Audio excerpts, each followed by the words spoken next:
Bridge City Radio.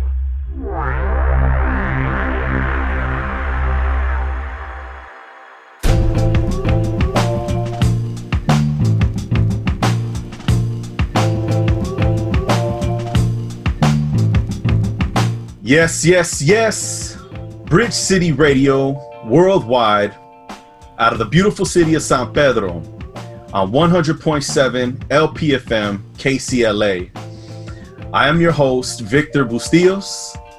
What's going on? Welcome back to Bridge City Radio. I'm Frank. Glad to have you with us this evening. That's right. That's right. And again, this evening, we have another wonderful guest in the studio. We're going to get into the story of someone very interesting. Someone I came across on Instagram.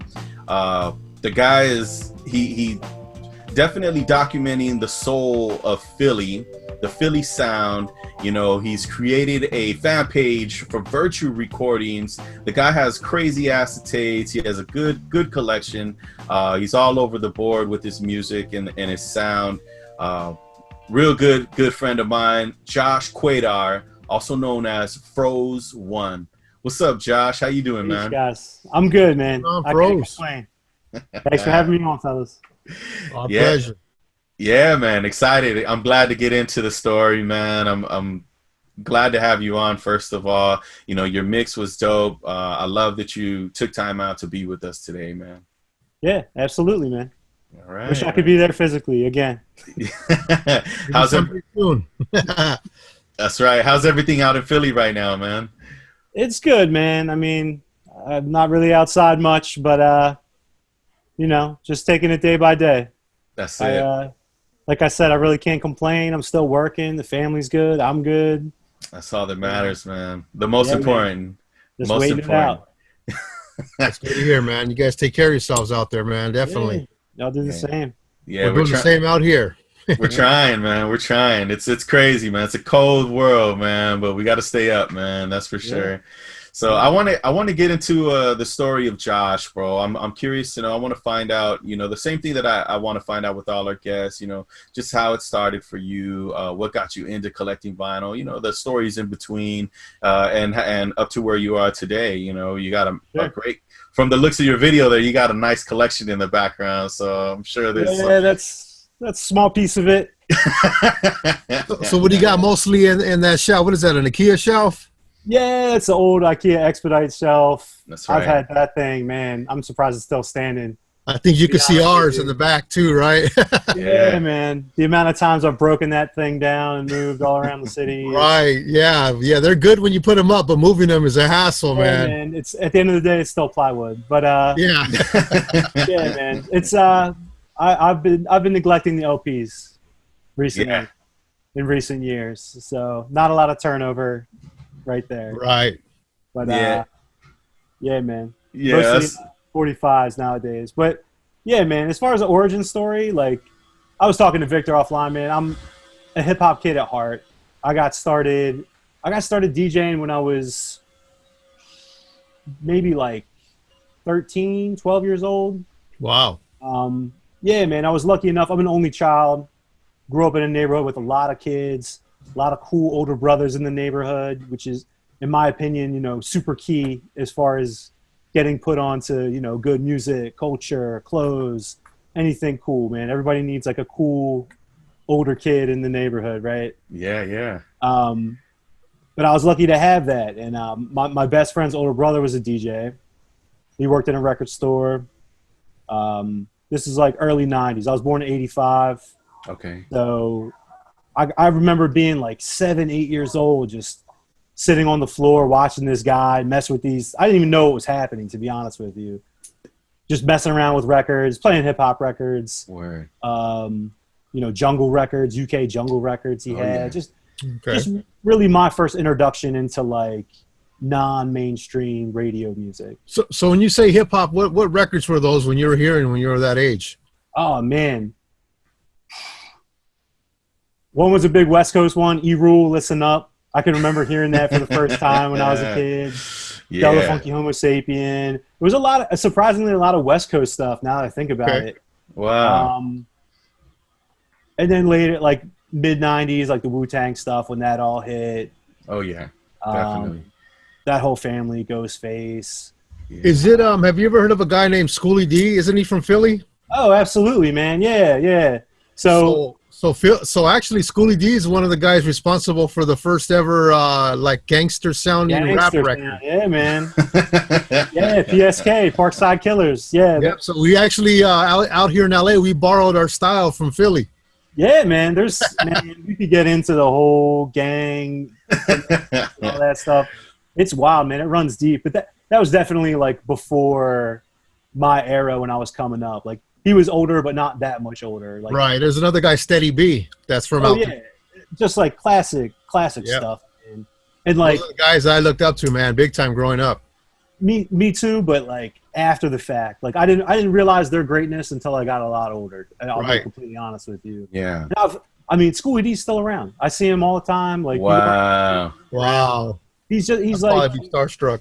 incredible guy, man. Like, but like one of those people who's like uplifted and heralded in the city. As Wow. Good to hear. rap god for sure. Yeah. That's But, funny. So you said you were born in '85, right? Yeah, man. Yeah. And you were born in Philly? No, I was actually born in Connecticut, and Okay. my family moved to Pennsylvania when I was 1. Okay. So I've been here since then, man. Raised. Yeah, man. That's home, basically. Yeah, it is home, and I'm very much a Philly dude. I'll probably be here for the rest of my life, man. I truly do love it here. A lot of people from Philly will even, say some negative things about the city, but I take the good with the bad, and I have a lot of pride in this place, man. It's a beautiful Good, city. man. That's right. You got to be that way.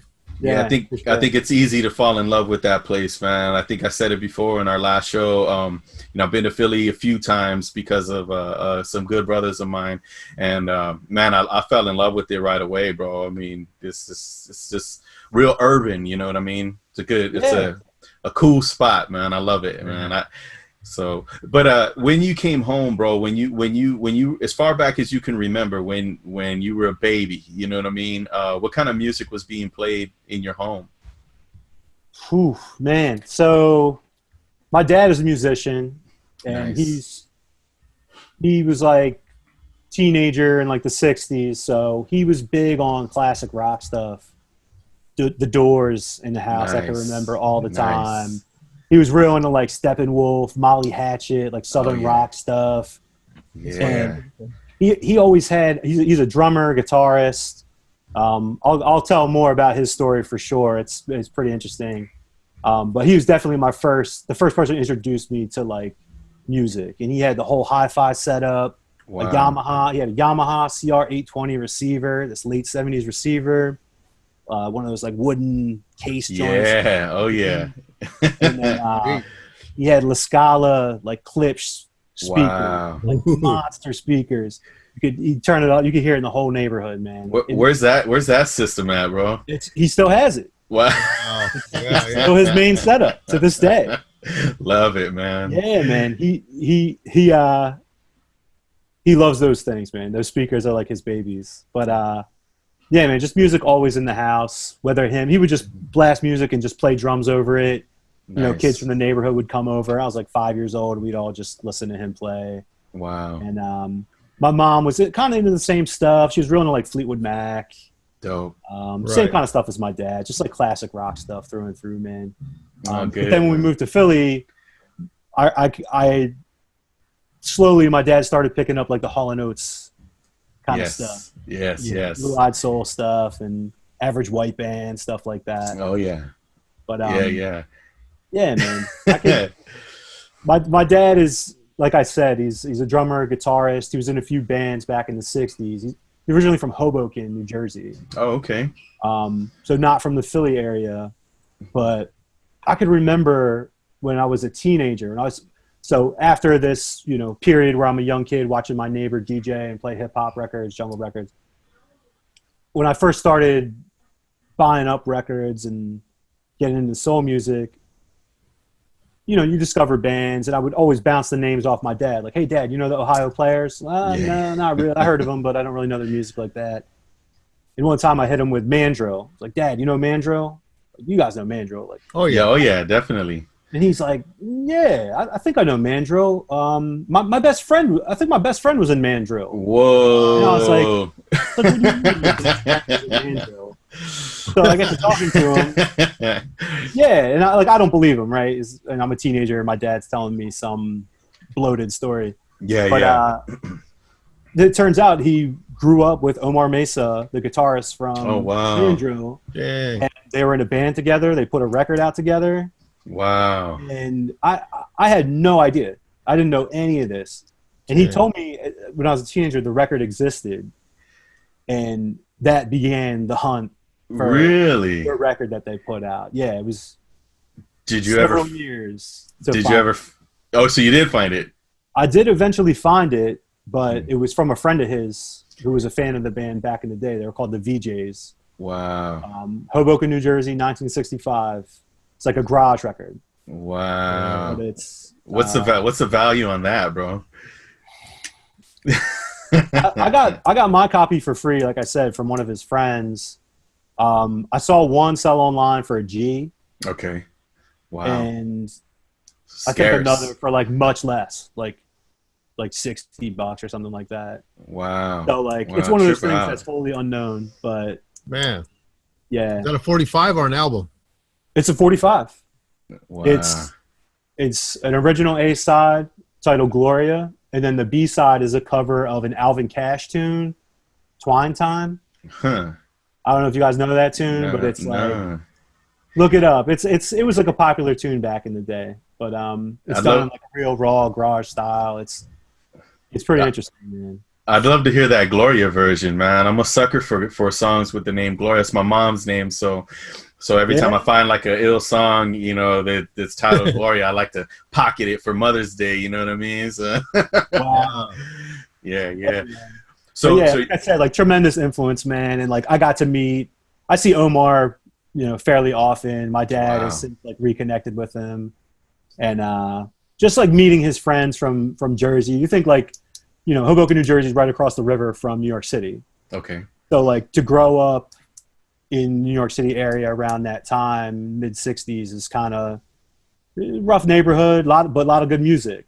Wow. And almost all of his friends are like way into like vocal harmony groups, whether it's like the doo-wop stuff or later stuff like the Mad Lads. And it was it's just amazing to see, like, he never talked to me about that kind of music directly, but I know just by virtue of growing up around it, it was an influence to him. You know what I mean? Wow. Just by being around it. So how old were your parents when they had you, bro? My parents are 11 years apart. So my mom was 25, my dad was 36. Okay. So they were well developed already, and their music culture that they wanted, the music that they love, they were already hardcore into it by the time you were. Oh yeah, man. You know how it is. Once you have the things that you like, you tend to like stick to that as your core, for sure. So was classic rock something that you enjoyed personally, or was there something that took its place quickly once you were into music? Yeah, I liked it. I wouldn't have considered myself a fan. Like, I listened to it and I enjoyed it. I didn't seek it out. Just started out like, radio of the day, but my first like musical love was definitely like hip hop, rap tunes, like I had cited earlier. Right.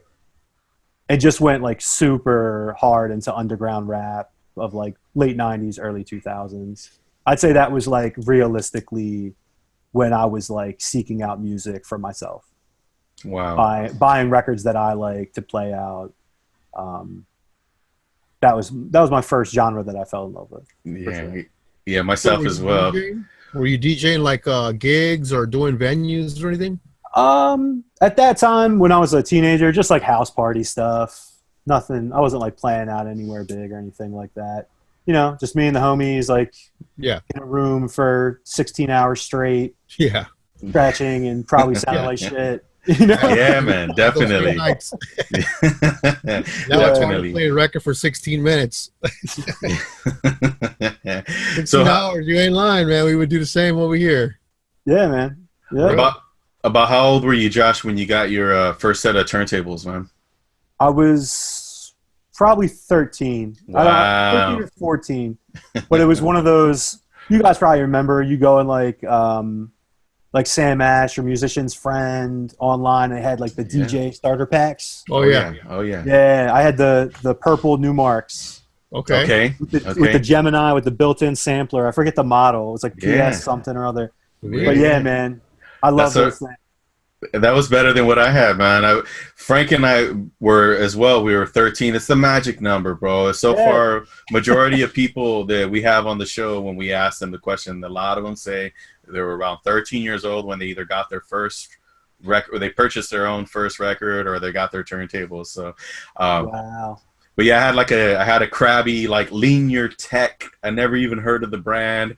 It was a Linear Tech belt-driven turntables, a Linear Tech mixer, Linear Tech amp, Blitz speakers. They look like Sherwin Vegas. You know, it was a tall stack. 212s. Like, dude, I was in heaven, bro. I was like, this is dope. I'm a DJ. You know what I mean? Like, yeah, man. Like it didn't even matter what they were. Yeah. Like, yes. You know what I mean? And you had them.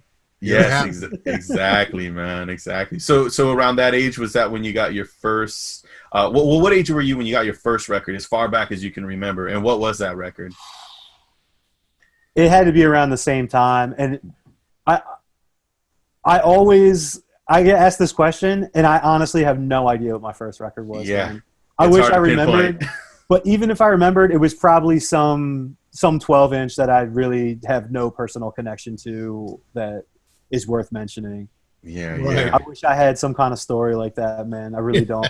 Yeah, it's a blur. I actually had to sit down and really backtrack. Like, what were the first records that I actually remember? That I remember personally having, you know what I mean? And it was definitely it was License to Ill, it was Raising Hell, Radio, MC Shy D. Those were like my first that I actually remember. Like these are my records. We always growing up, we always had my parents' records, which was Ohio Players, like you said, Funkadelic Parliament, stuff like that. Zapp and Roger and Pink Floyd, Fleetwood Mac, Yeah, man. All the classics. All that. So definitely around 13, that's a golden number. That's when you started collecting records. Pretty much can say you started like building your own collection. Like let me get more. Yep. Yeah, and I was primarily buying. There was a music shop. I grew up right outside of Philadelphia in Chester County. Okay. So there weren't a lot of record stores out that way that sold like new releases. So I would get my hands on any 12-inch that I could from local shops, but I would usually just take the train into the city to go hit. There's some shops that sold 12 inches, Armand's, Q Records. Okay. These are all Philly shops. The Market. Yeah, these are all Philly shops, man. Still there today? No, none of them are there today. Yeah. They're all gone, man. There were those shops that just specialized in new releases and 12 inches. Yeah. And once Serato came around, like early mid 2000s, just one after the other, just wow. Started plucking them out. But in a lot of cases, the owners of those shops kind of shifted gears and rebranded. Worth mentioning, my buddy Adam, who owned Q Records on South Street in Philadelphia. Okay. He opened up Milk Crate Cafe a number of years ago, probably about 10 years ago now. And cafe/record store, all used records. Nice. With like a super small 12-inch section, Wow. So, wow. Yeah, man. All 45s mainly, or?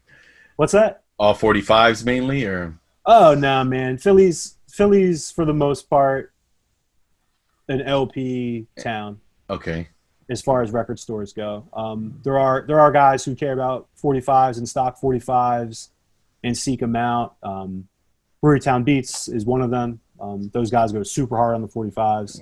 Shout out to and others do Brewerytown. too as well. But if you had to pick a format for the city, it's definitely an LP town. Right. For sure. Dope, man. So I could see your stacks back there, bro. So what would you say if you had to describe what's in that shelf back there? That shelf is, I'm going square by square in my head. Soundtracks, soul, funk, Latin, Brazilian, jazz. Okay.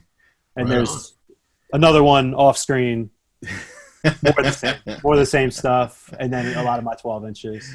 You got a family, Josh? Yeah, I'm a family man. I got 2 girls. Okay, so 7 and 5. Everybody's okay with you devoting so much time to music? Oh, absolutely, man.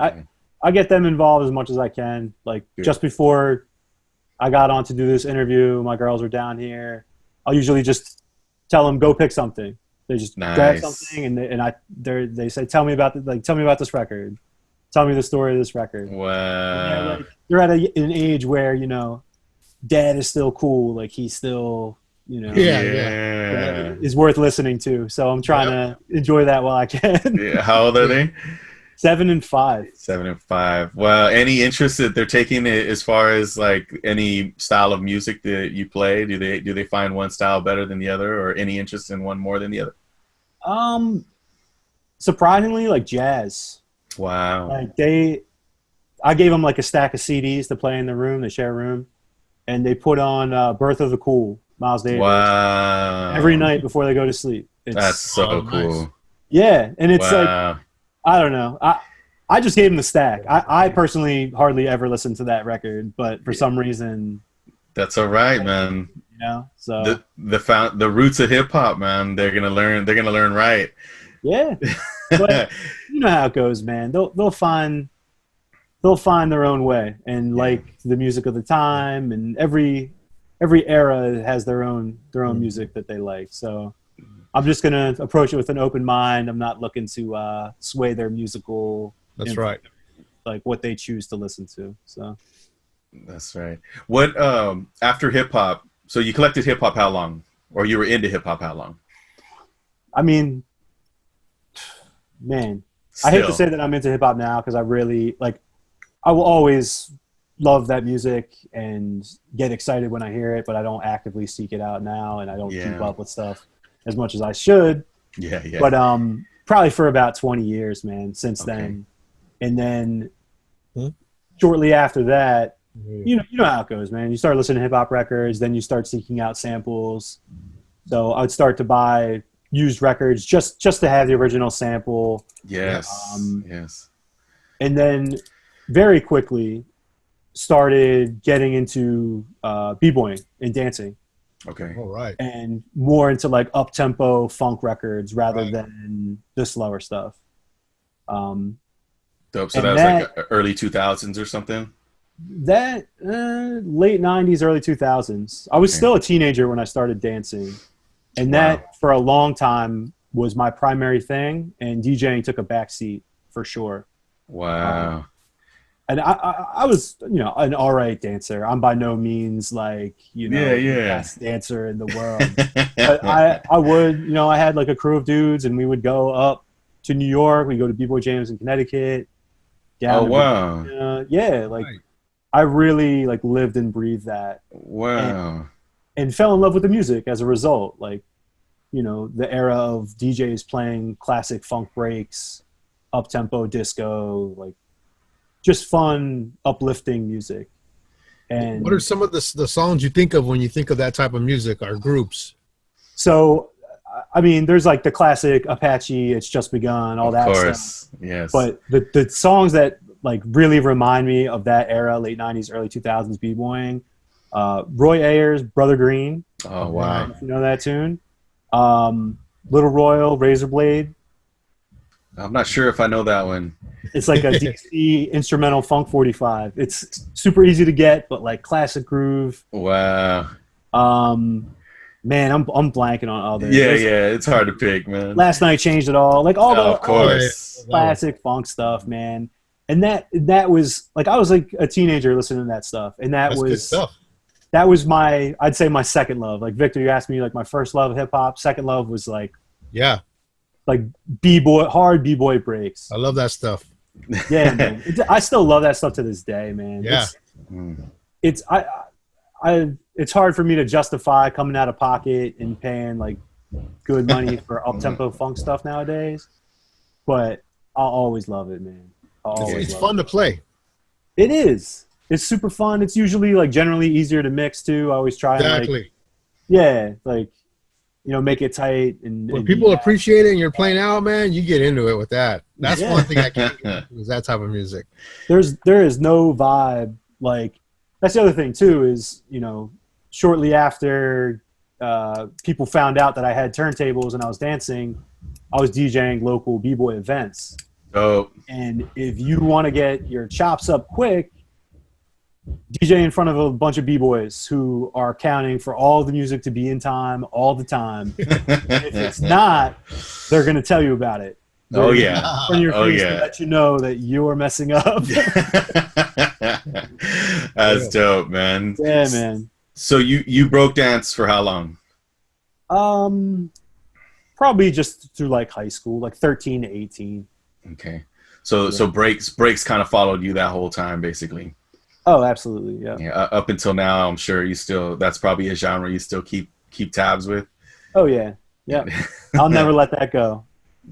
So today, when we fast forward to today, what are some of your favorite things to listen to, bro? Obviously sweet soul stuff. Like that's probably no surprise to you guys or people who follow my Instagram page. More specifically, Philly soul stuff. Philly soul. So I know that you post a lot of stuff, a lot of Philly soul stuff. So what got you into wanting to kind of accumulate and document all the Philly soul stuff? Sure. So that was like a slow evolution for sure. So after high school, I went to Temple University in North Philly, and stayed in the city for about 12 years. And in that time, I was obviously looking for records, living in different neighborhoods. And just from talking to people, talking to old people in the neighborhood, going to record shops and finding stuff, that's just what was there, local issues of Philadelphia music, soul or otherwise. And at that time, when I first started going to college, I wouldn't have considered myself a big 45 guy. Mm-hmm. Still just looking for like rare LPs, things that I like, stuff to play out. Funk, disco records.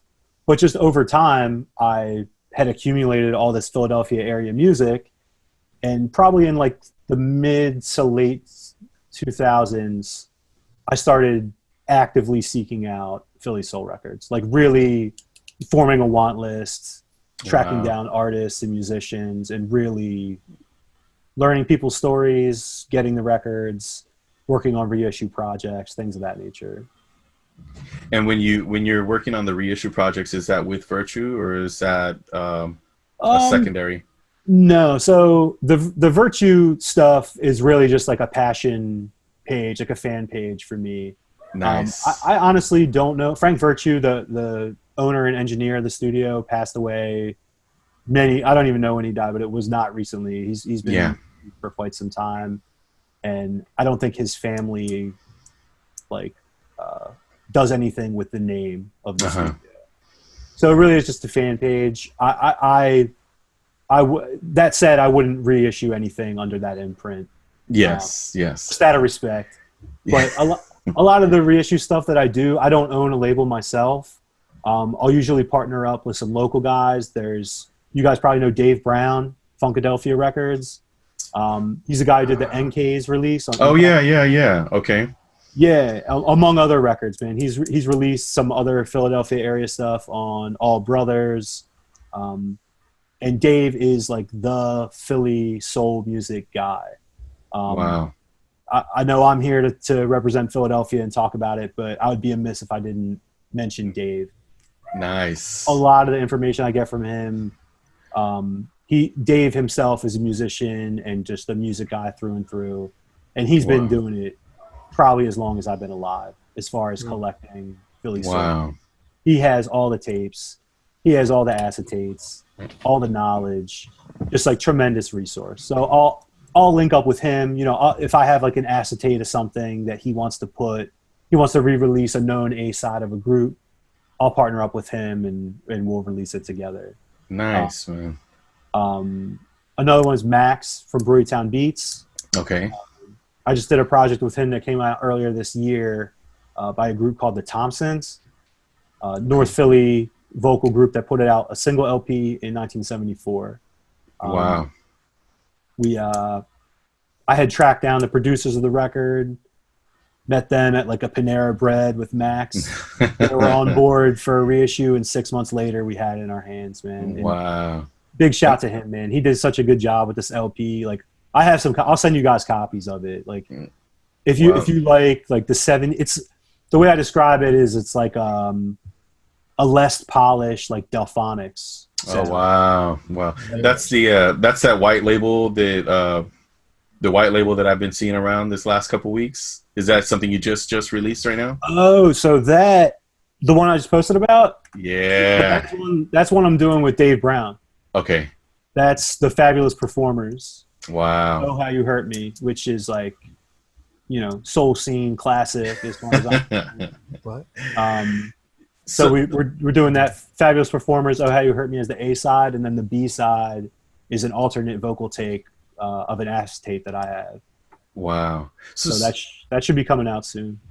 Nice, man. So I'm curious to know now, because I wasn't aware of this with you. So how many projects have you had your hand in as far as reissuing or repressing? Not many, man. Probably like a handful, maybe less than a handful. Okay. And some of it's not even Philly stuff. And again, like it's seriously in like a limited capacity. Like my whole thing is like to run a reissue label and to do it right. Like the people that I've just mentioned, a lot of time, a lot of money, a lot of effort that I do not have. So, my lane right now is I'm always willing to contribute photos, audio rips, liner notes, talk to people on the phone, get their story, document it, things like that. Dope. Awesome. Dope. Yeah, man. What do you do for work, Josh? I'm an IT man. I sit at a computer all day. Nice. That pays pretty good, right? Yeah, it's all right, man. It's a grind. Yeah. But man. It takes care of the family, man. That's all that matters, bro. That's all that matters.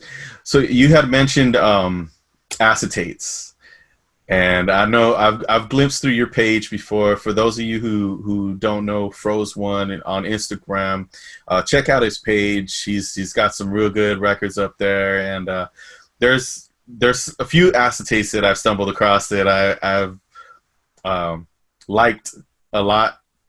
What can you tell us about some of your acetates, man? Sure. So the acetates that I primarily seek out are Virtue stuff, obviously, and there's no shortage of them in circulation in the world. That's another thing that, you know, I think about, and I'm just lucky to live in a city where there was a studio who put out all these crazy versions on acetate, rough cuts that they handed out to the artists, that are more often than not missing a vocal track or a string track or a drum track. And it's a lot of fun, man. That's the kind of stuff, like, I don't want to speak for you guys, but like that's the stuff we live for. Like, exactly. The weird little, differences in recordings or a different mix or things like that. Yeah. But then there's other studios in the city that put out stuff. I have some Impact Sound acetates. Nice.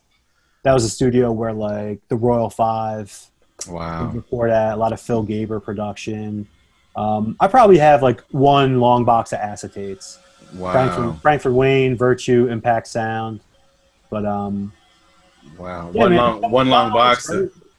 One long box. That's about 100, 150, 200 acetates, or what?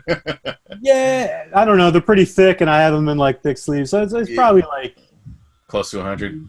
50, 60, something like that. Wow, man. Yeah. So you have one acetate, bro, that I've seen some people salivate at or marvel at. You know, we all marvel over each other's collections, bro, and that's the beauty of this. To me, I think it's great.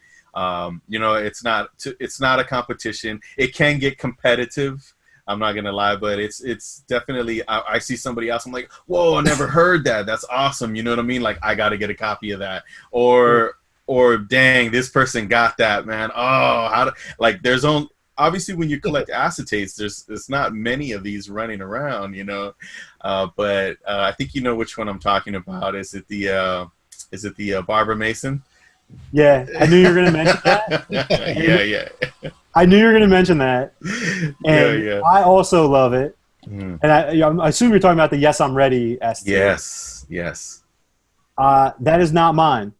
Oh, okay. Yeah. Tell me about that. Tell me about that acetate, bro. And my biggest concern with posting it was that people were going to think it was mine, even though in the post I put courtesy of Funkadelphia Records. Yes. And that's Dave Brown again, who I mentioned earlier. Wow. That's his acetate. Wow.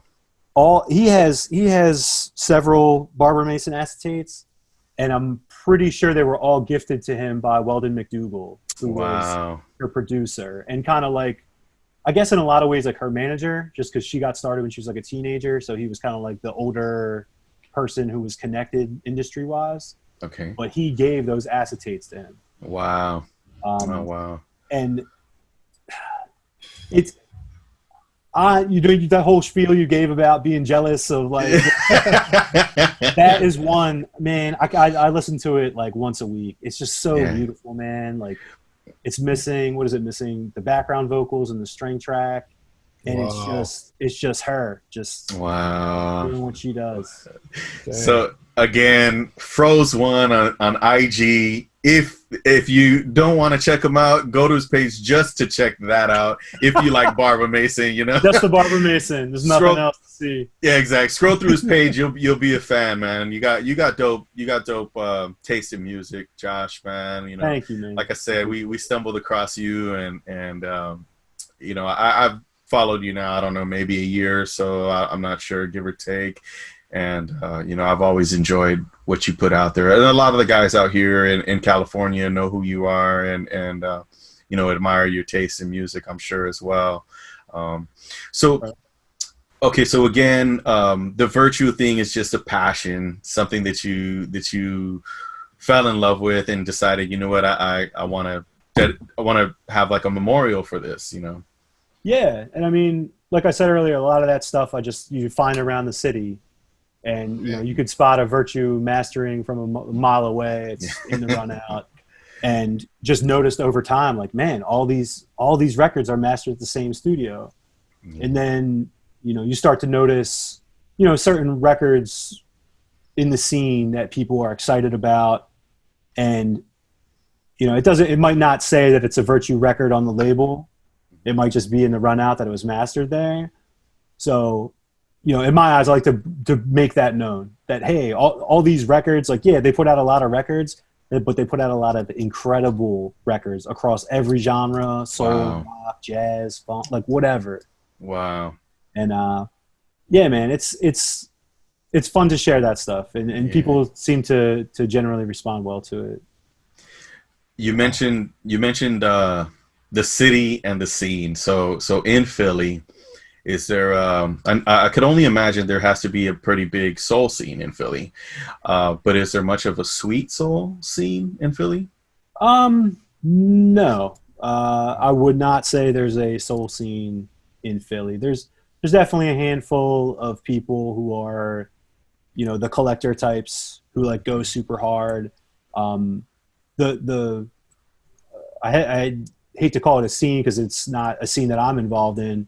But a lot of the older generation of musicians and fans of Philly soul music are still fans to this day. And they have their own little scenes. And, they'll be like, I know you guys do it on the West Coast all the time. Like the classic soul, like Delphonics will do a show with the Stylistics at the Leocora Center on Temple University's campus, and it's packed with people. Wow. Yeah, and it might be, like one original band member. The guitarist. Yeah, exactly.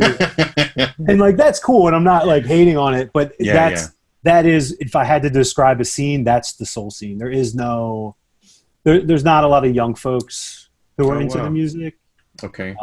Like I see Out Your Way, which is kind of a bummer for me, but my whole stance on it, man, I try to keep it positive. Like, I love this music. I think it's great. I'm going to share it with you. If you like it and see the beauty in it like I do, that's great. And if you don't, well, that's great too. Then you're missing out. Yeah, that's great too. To each his own, bro. We all love what we love, and Like it's been said millions of times. If we all like the same stuff, it'd be a boring world. You know what I mean? So right on. I like to have my lane, and I like to peek over into other people's lanes as well. And we pluck from each other's branches. You know what I mean? To make our own basket. You know what I mean? Right on. So, well said. Yeah. What's up, Frank? I was going to ask him, so are you able to go out and buy records anywhere around your area? Do you do that or no? Oh, yeah, absolutely. Yeah, man. The shop, like I said earlier, there's plenty of shops, secondhand shops in the city who sell used records, who are always fully stocked with new stuff, man. Like there are a lot of great record stores in the city of Philadelphia. If you're ever in the area, visit them, please.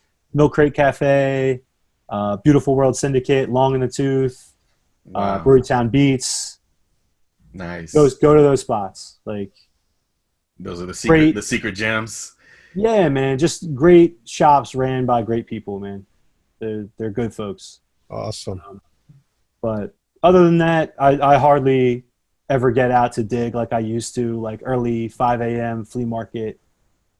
Yeah. Type digging, man. Those days are few and far between for me nowadays. Yeah, I'm sure we all feel. Well, let me speak for myself. You know what I mean. But I know that I love going out there in the field. I love being active and getting my fingers dirty. But when it boils down to it, it's just I have more time looking on my phone for something that I want than I actually have time to get in the car, head out, go do the dig, and come and drive back home. It's not feasible with work schedule, with the family schedule, with life schedule, But don't get me wrong. Like if I get a chance, like I like to hit those fleas still, or I like to hit the fairs, the record fairs that we have out here. We have Buena Park, we have Pasadena City College does like a one like once a month, and so. But I just it's so much easier to just sit in your boxers on the or sit on the toilet, you know what I mean, and just do your record shopping, you know what I mean. Yeah, man. A good chunk. Go ahead. Over time, you start to know what you're after. Like we're adults, we know what we want. Yes. And going out and wasting 8 hours and coming up with nothing is a major loss, unlike when I was 20 years old. Yeah. Yeah. I mean, it's still a desire. It's a burning desire, and I would enjoy to do it more than I do. But I love the fact that we have other resources. The internet's a beautiful thing. It depends what we use it for. You know what I mean? So, yeah. It can be a beautiful thing, and it can be a gory thing too, man. Yeah, that's for sure, man. So you guys are holding up. I know we're in a rough period of a rough state right now with what's going on around the world. We've all been impacted. It's no hiding it. You know what I mean? But everything's been good with you guys and your family out there, correct? Yeah, man. I really can't complain, man. I'm still working. The family's fed. We got a roof over our head. Like I literally have zero complaints. Good, man. Yeah. Good. Yeah, out here we got hit pretty hard with a little bit of everything. It's tough. It's tough. You know what I mean? The record buying has been diminished for me. I've been real picky about what I'm purchasing in this time. Yeah. So, I don't think you're alone in that, man. I think a lot of folks are approaching it that way. I'm waiting to see who's offloading collections, man. I haven't seen a lot of that going on, That's what I would, I'm not hoping for it, but I've been keeping my eye out. Like somebody's going to off their collection in this time, who's it going to be, just like sad to say, but I don't know, man. Records, based on what I'm seeing price-wise, I think records might be recession-proof, man. Because it's only going up. Yeah. It's only going up. That's right, man. That's right. So you have a crew out there that you hang out with, or that are into the same thing that you're into? Yeah, not so much nowadays, man. So in the late 2000s, early 2010s, a few of my buddies out here, Case Bloom and DJ Personify, Okay. We did a party called Little Big Things. It was an all 45 party at a spot called the Trestle Inn in Philly. It's a whiskey go-go bar, like classic, go-go dancers up on podiums and the whole nine. Nice. We did that for about 5 years. It was a monthly, every Friday. So that was a good excuse to pick up like party records, up-tempo stuff for people to dance to. And those guys have since moved to different areas. So Case, I don't know if you guys know Tucker and Bloom. It's a bag company. They No. make, like DJ bags, 45 bags. No. So they're based out of Nashville. He moved to Nashville. And then James, Personify, he moved out to Pasadena. So, yeah. So Since then, I'm crewless out here, man. I got I got friends, but nobody that I would consider a crew at this point. Yeah. Just kind of run solo then, man. Yeah, man. Yeah, same here, man. Frank, we're both family, man. You know what I mean? We buy our records, we play them here. We share them on Instagram. I mean, one day I realized, big shout out to my partner Drew. We are South Bay Soul Collectors, just him and I. And I never really wanted to push the like the club thing or the group or the crew thing, but he wanted to start a soul club, and I was like, I don't want a bandwagon, you know what I mean? And everybody's doing it, you know what I mean? So it was one of those things, but it made me realize, bro, one thing, and I'm so glad that we did, because by him asking me that made me think one day I'm not going to be here, bro. And I've been collecting music for, since I was 13 years old. So who's listening to my collection then? Yeah, if I'm not putting it out there, like I play out, whenever I would play out the sparse times that I would play out, I'm playing for those people. But if I'm not putting it on social media for people to hear, if I'm not putting it on YouTube, when I'm gone, who's gonna listen to that? Is my kid gonna do it? Is my girl gonna do it? Yeah. I don't know. Hey, man. No, I feel that. That's my whole MO, man, is like sharing. Like sharing. I've had people, man, like I'll upload stuff to YouTube because that's like the joy that I get out of discovering music is sharing it with other people. Yes. And I've had people comment like, yo, what are you doing sharing this rare record on YouTube? Are you out of your mind? Like, take it down. I'm like, wow. What are you talking about, man? Like you don't have the exclusivity is like corny to me. You know what I mean? Like yeah, everybody wants to have the stuff that nobody else has, or like the rare joints. Yes. But like, that doesn't mean that you should be the only person who gets to hear it. Yeah. Like, they weren't made to be put in a box, you know what I mean? They were made to be played, and they were made to be shared, like you said. They're made for other people to hear, man. Yeah. So I think it's doing the artist justice. It's doing the people justice, because they're getting to learn music that may have never been heard before, So, yeah, man. If you had to gauge your collection, bro, as far as quantity, how many LPs and 45s would you say you have? It's been a while since I counted, man. Probably like 2,000, 2,500 LPs, and then maybe like 3,000 45s. Okay. Yeah, man. So, putting in work, man. That's a real collection right there. Is that a lot? I don't even know, man. It's a solid amount. It's a solid amount. I see some people with like 10,000 LPs. And I get stressed out thinking about it. You know what I mean? Well, I guess it depends on what the density of it is too. I mean, for example, myself, I'm pretty close to the same amount of records that you have, give or take, but I've also purged multiple times. So if you're purging, or if you're specific about what you're buying, it's the thickness of the quality, you know what I mean? It's quality over quantity. Yes. Yeah. Frank's got a massive collection, man. That wall goes like another couple IKEA shelves over to the right of him over there. That thing's amazing, man. Well, I used to be a DJ, so I had to have all the DJ stuff, the electro, funk, and disco and high energy and Yeah. all the lame Everything. funk, basic funk records. I did. I gave away about a crate and a half last week. Wow. Get it out, please. How many records do you have on that wall? Say again? How many records do you have on that wall? Probably about 3,000. Okay. Nice. Yeah, I got a little bit more in the house. My good stuff in the house that I hope to one day play. I have a turntable in the living room, which I turn on once a year. Yeah, there you go. That's funny, man. Well, definitely, Josh. I love the fact that you gave us your time, bro. I love that we are able to do this. I wish more people would have shows like this. You know, it's not a show for everyone. You know, it's not a show that the whole world's going to want to see. And we're not trying to do this for popularity. We're trying to do this to get that story from those people that we're interested in.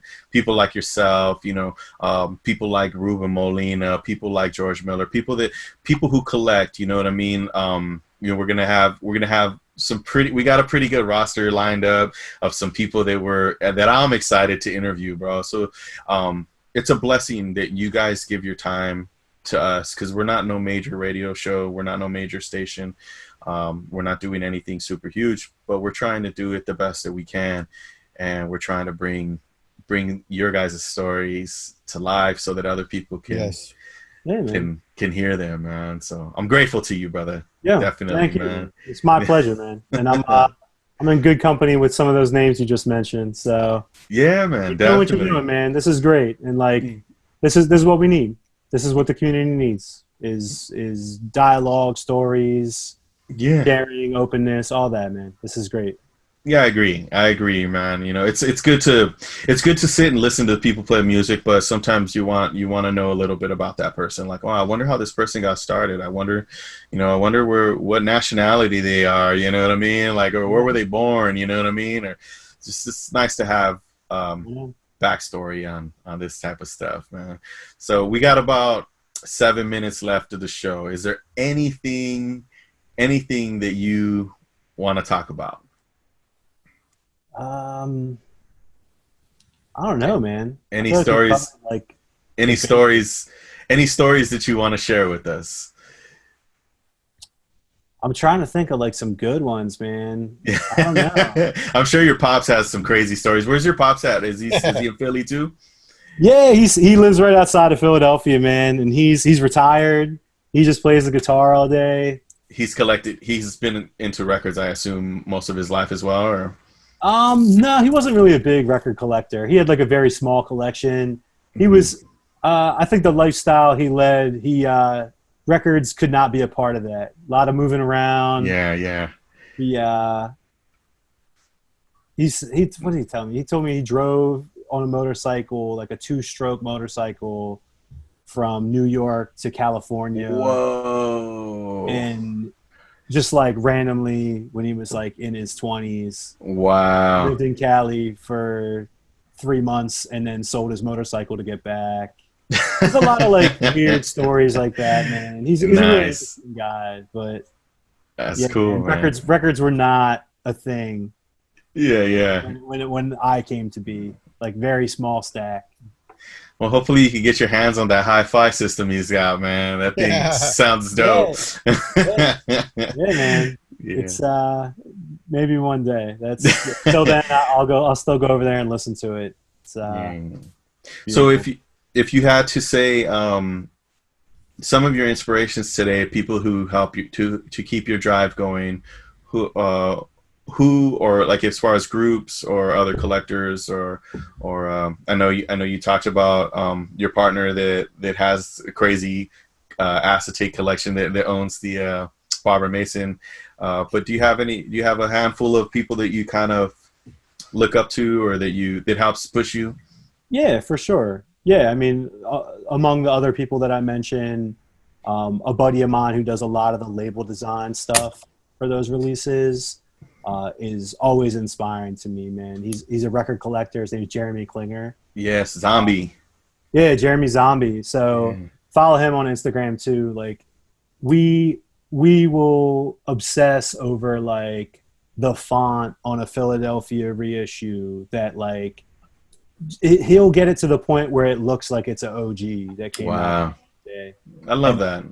And just his attention to detail is like inspiring to me. Like he'll come up with a set of fonts for a label, and you know the artist that he's working on might have like a Z in it, and he'll be like, "Yo, I need you to find me a record label from Philly with the letter Z in it, so I can scan it and put it in my recreation." Like, that's dope. That's like, dope. I love that. Yeah, man. So that's always inspiring. Dave Brown, Max, just watching those guys work and like seek people out and find music is inspiring.